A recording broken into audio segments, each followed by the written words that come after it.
going on, everybody, and welcome back to Bourbon of the Week. Before we get started, let me just tell you what we're sipping on tonight. This is Mermaid Spirits Bourbon. This comes in at 102.9 proof. This is the PA Bourbon Squad pick, which is why you can see the label on there. I talk about PA Bourbon Squad all the time. This is sourced from MGP. We plan on talking to the owner soon. We're just trying to get those dates settled in. So if you haven't already checked out Mermaid Spirits and you're in the Pennsylvania area, make sure you give them a try. But today is 5 bourbons that you should avoid at all costs. This isn't one of them, but I bet you guys can guess a few that are. Let's get into it.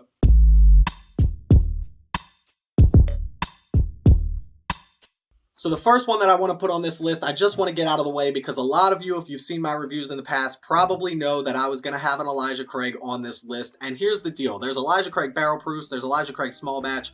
This 18-year single barrel as well. Coming out of Heaven Hill, 78% corn, 10% rye, 12% malted barley, right? If you like Elijah Craig barrel proof or you like Elijah Craig small batch for the price, I'm not mad at you for that, right? I don't hate you for that. I understand that people like it. I understand that it's probably a good product. It's just not for me. As for this though, as for the Elijah Craig 18-year single barrel, you're getting swindled. You should not be picking this product up. This product hasn't been good. A lot of people who I trust and who I know in the bourbon world don't love this product for the simple fact that it's $150, $200 here in Pennsylvania. The 18-year age statement is nice, but at 90 proof, it just doesn't give you enough of that 18 years to really appreciate this bottle at all. And listen, I love Heaven Hill. I love a lot of bottles that Heaven Hill puts out. Elijah Craig, while it's not my favorite line, this 18-year, you're just getting swindled, right? Now, it is a single barrel, so maybe you have a little bit different experience than I have, but that 18-year age statement is really just throwing you off on how good this bottle could be, and I wish that they would put out a better product when it came to this 18-year. But let's get to bottle number 2, see what you guys think. And up next, we're going to get into a local one here. Now, I don't know how readily available New Liberty is across the country, but I can tell you it is in our fine wine and good spirit shops. And I did pick this up on a whim, just not knowing much about it, and I'll tell you how they got me. They have this 9 on here, right? And this 9 looks very nice sitting in the middle of the bottle. And what did I think at the beginning of my bourbon career? Well, it's a 9, right? It's got to be 9 years old, and a 9-year-old bourbon, that's got to be fantastic, right? Well, unfortunately, it's not 9 years, it's only 9 months. The story behind Bloody Butcher is basically this is a corn variety that the Europeans came and mixed their corn with the natives' corn, and they got this dark red Bloody Butcher corn, and that's what they use. Only a few farmers are making this these days. Doylestown has one of them, which is in the Philadelphia area, so they are sourcing their corn from Doylestown, which is nice that they keep it local. This is a $50 bottle of bourbon. It's only 9 months old. They are using Bloody Butcher corn. I understand how things can start to add up there, especially for a craft distillery, but you can't just put a 9 on here and expect people to buy it. It does say MOS next to it, so it's more my fault than theirs. But the way it's set up, it just made me believe that this was a 9-year-old bottle. It's just not that great when it comes to the juice that's inside of it, and at the same time, at $50, I just can't really get behind the value on this bourbon. I will say, being a local bourbon, I'm excited to see what New Liberty can do in the future if they start to put out some older products. But as for this one right here, I love the design on it. I love the idea of keeping everything local, homegrown, and everything like that. There is rye and malted barley in this as well. I don't know the exact percentages, but for right now, at $50 per bottle, I would avoid the New Liberty Bloody Butcher. Let's get to the next one. So bourbon number 3 that you should be avoiding at all costs is called Hudson Whiskey Baby Bourbon. Now, I see a lot of people talk about this bottle, and not many who are saying good things about it. First reason you shouldn't get it is because it's cheaply put together. I don't know if I can even get this cork out anymore. This wax, I'm not a big fan of wax. Maker's Mark does it right. There's a few companies that do it, but it's just something, I don't know why people love the wax. But again, we got the broken top here. I can't get this bottle open. It'll probably sit like this for the rest of my life, and that's okay with me because I don't really want to drink what's inside it anyway. This bottle comes in at $45, and its claim to fame is it's actually aged in 3-gallon barrels rather than the 53-gallon standard drum that they're aged in, which is supposed to help like the whiskey to wood ratio, so you're supposed to get more of a woody taste on this, even though it's only, I believe, 2 years old. It says aged at least 2 years, and it is called a straight bourbon, so we know it's at least 2 years old. Comes in at what, 96 proof? 92 proof, sorry. Comes in at 92 proof, so nothing overwhelming on the proof.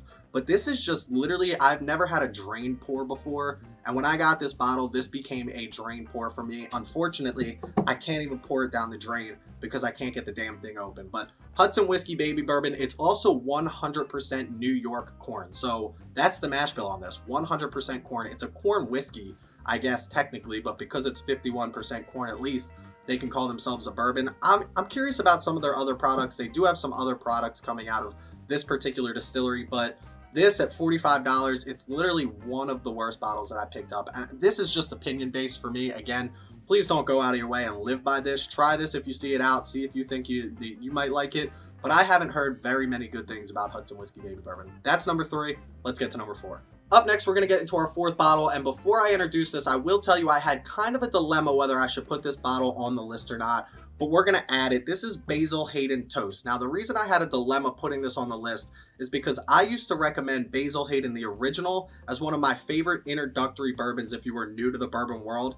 And I still think at this point in my career, I would recommend that. Now, a lot of people wouldn't recommend it because they think the $40 price tag is too high. I just think that the original Basil Hayden has so much to offer when it comes to an entry bourbon that even at $40, it's one of the great starter bourbons that you could have in your collection. And I understand there's a little bit of a debate on that, but I'm on the side of Basil Hayden when it comes to their original product being a good entry bourbon. That being said, let's talk about the toast. The reason the toast made this list is because I think that Jim Beam was trying to hop on a bandwagon during this whole toasted phase, and they just kind of came up short yet again when it comes to this product. So Toasted started coming out, right? You had the Michter's Toasted that everybody was looking for. And when they couldn't find these very highly allocated Toasted bottles, what did people try and turn to? I guess they tried to turn to Basil Hayden Toast, thinking Toasted was going to be the new wave, right? And they put it out at like the tail end of the hype.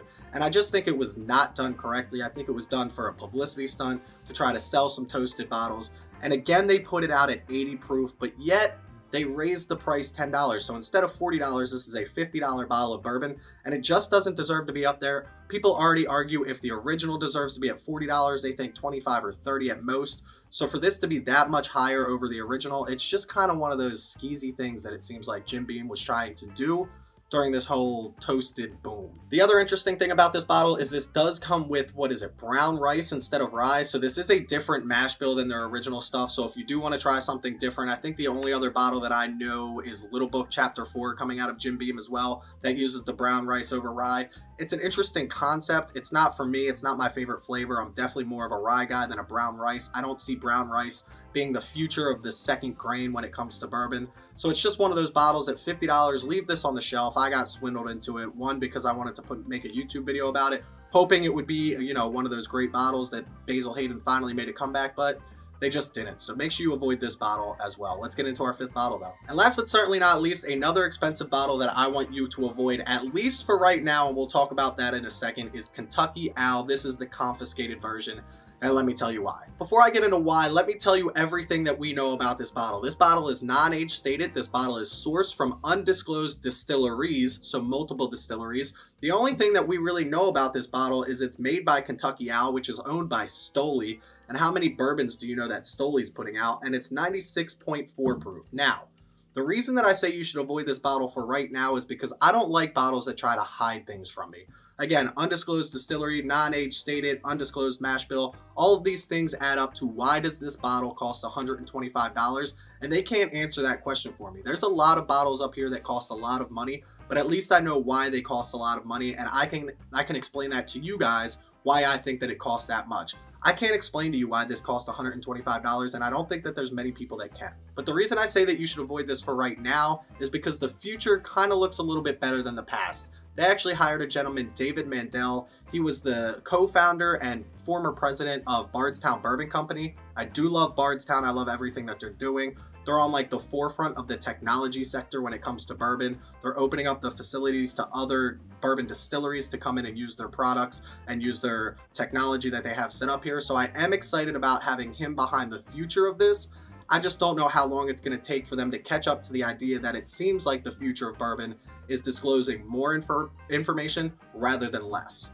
So at $125, I will be avoiding this Kentucky Owl for now, but in the future, maybe they'll start to tell us a little bit more about the juice inside and a little bit less about, well, nothing in particular. But that's where I'm going to leave you for today. Make sure you check me out on Instagram at Bourbon of the Week. We do great giveaways on the Instagram all the time. So go click that follow button over there. If you want to help support the channel financially, check us out on Patreon. That link is in the description below. And if you want to chat with me and a bunch of other like-minded bourbon individuals, come chat with us on my Discord. That link is in the description below. Please don't drink and drive. Click that like, click that subscribe button, drink responsibly, and as always, stay healthy, stay happy, stay drinking. Cheers, y'all.